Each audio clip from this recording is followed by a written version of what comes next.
Satu. Yang kedua, Tuhan kata apa? Kamu hidup atas dunia, terjemah mudah, kamu hidup atas dunia ni, buat apa aku suruh, tinggal apa aku larang. Tuhan kata aku akan bagi kat kamu benda yang kedua. Yang kedua ni apa? Tuhan sebut amla'an, minta maaf, wa as-sudda faqraka, aku tutup kemiskinan kamu.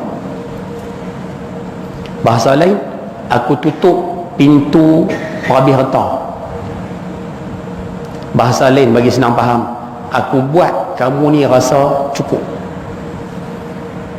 Tuhan akan campurlah hati manusia rasa cukup. Kamu buat apa aku suruh, kamu tinggal apa aku larang, aku campur rasa cukup dalam hati kamu.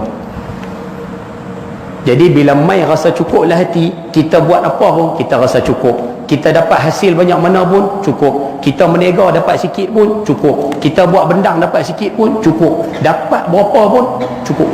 Dia mai rasa cukup tu. Rupanya kunci dia kat situ ya. Habis tu kalau kata lawan perintah Tuhan, Ustaz, kalau benda Tuhan suruh kita tak buat, benda Tuhan larang kita belah juga.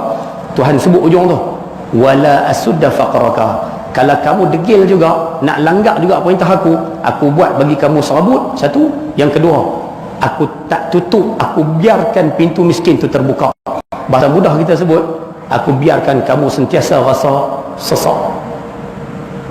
Dapat banyak mana pun sesak, dapat banyak mana pun tak cukup, dapat macam mana pun duk rasa nak kena lagi, nak kena lagi, nak kena lagi. Tuhan akan bagi rasa tu. Saya pernah kerja pejabat zakat, contoh simpel lah, saya pernah tugas di pejabat zakat. Saya pernah jumpa orang gaji 1,700, gaji 1,700, anak 5 orang, campur dia lelaki bini 2 orang, anak 5, 7 orang. Bini tak kerja, bini dia tak kerja, 1,700 gaji kasar. Bila kita tanya pada dia, Abang Haji, cukup ke 1,700 ni untuk 7 orang dalam rumah ni, cukup ke? Jawapan dia simple lah. Dia sebut, dia kata, Ustaz, nak kaya tu tak ada Ustaz, nak kata kaya tu tak, tapi cukup Ustaz. Takat ni cukup lah, tak ada duk minta-minta apa Ustaz, cukup. Maknanya bahasa mudah dia, Allah campak rasa cukup lah hati dia. 1,700 cukup untuk 7 orang.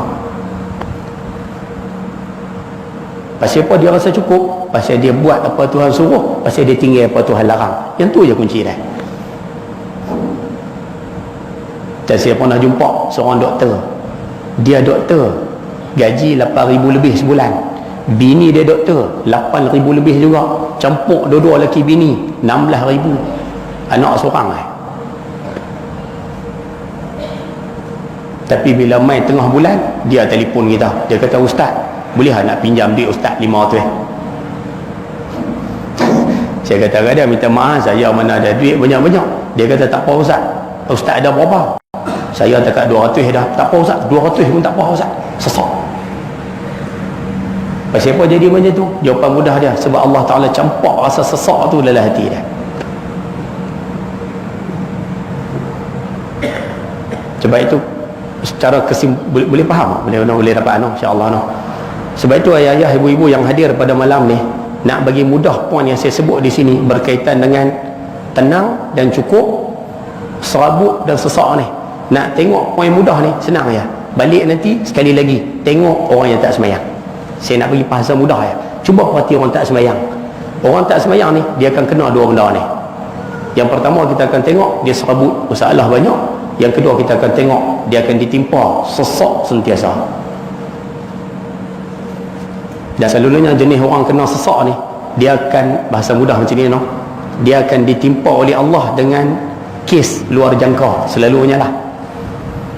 Contoh mudah nak bagi mudah faham no, yang kata sesak ni, ayah-ayah pernah jadi lah, waktu naik motor, waktu tak ada duit, waktu duit tak ada ni, tayar motor tu bukan setakat botak, dawai pun keluar lah, dawai motor, tayar motor tu, tapi dia tak pecah. Pernah jadi lah, dia tak pecah. Tapi bila ada duit sikit, seminggu 3 kali pecah. Pernah dia? Faham ke saya duk cerita? Waktu tak ada duit, tengok TV tu elok aja, tengok TV tu. Waktu tak ada duit, waktu tak ada otak elok, tengok TV tu. Bila dapat duit sikit, tiba-tiba panah mai, terbakar TV tu. Tu semua buah nak perhabis duit belakang tu. Waktu tak ada duit, naik kereta wimang-wimang pergi kedai ni lah, macam jalan apa semua okey kan. Tapi bila ada duit, saat-saat dia keluar, hak ni bunyi, hak ni jam, hak ni rosak, hak ni sangkut, power window pun jam.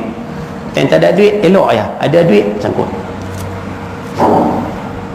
Tu semua buah-buah nak bagi sesak belaka tu.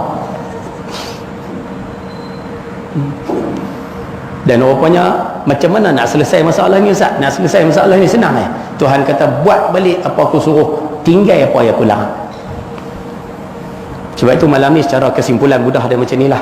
Sebab itu siapa yang hari ni hidup dalam keadaan dia rasa dia ditimpa sesak tu, masalah banyak tapi jalan penyelesaian tak ada. Siapa kena buah tu satu, yang kedua dia kena buah sesak tu. Siapa yang kena dua benda ni, tak perlu susah hati. Kita cek balik, boleh jadi ada perintah Tuhan kita tak buat, ataupun boleh jadi ada larangan Tuhan, benda Tuhan tak bagi tapi kita duk belah buat. Itu saja. Bila yang ni dibetulkan, insya-Allah kehidupan kita akan jadi baik.